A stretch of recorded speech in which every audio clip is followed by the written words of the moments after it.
اللہ آئے اپنے بابا حضرت عبد المطلب علیہ السلام کے پاس. کہا بابا جان، خود راوی ہے حدیث کے، میں نے دیکھا ہے کہ جب میں صحرا کی جانب بڑھتا ہوں، جب میں تنہا ہوتا ہوں، تو میری پشت سے ایک نور نکلتا ہے جو آسمان کی جانب جاتا ہے. یہ نور دو حصوں میں تقسیم ہوتا ہے اور مغرب اور مشرق کو اپنے احاطے میں لے لیتا ہے. پھر ایک ابر کی شکل اختیار کر کے مجھ پہ سایہ فگن رہتا ہے.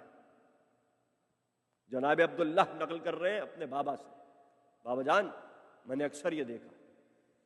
پھر جناب عبداللہ کہتے ہیں جب میں زمین پہ بیٹھتا ہوں تو زمین سے مجھے آواز آتی ہے، اے نور مصطفی کے حامل تجھ پر سلام ہو، اے جس کی پشت جو نور محمدی کا امین ہے تجھ پر سلام ہو.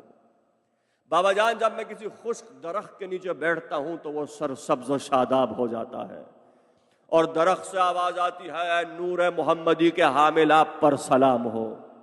بھئی یہ سب باتیں تو تب سمجھ میں آئیں گی جب نور محمد دنیا میں آ جائے، کیونکہ میرا نبی جب درخت کے نیچے بیٹھتا تھا وہ درخت شجر اگر اس پہ پھل نہ ہوتے تو پھلدار ہو جاتا تھا. سنگریزہ اٹھائے تو سنگریزہ کلام کرنے لگے، کسی جگہ سے گزرے تو ایک ابر سایہ فگن رہے. بھئی یہ ابر جو حضرت عبداللہ کے سر پہ تھا، یہ شجر جو کلام کر رہا تھا، یہ حجر جو دعا دے رہا تھا، ان سب کی توجہات کا مرکز وہ نور محمد تھا جو پشت عبداللہ میں موجود تھا. بھئی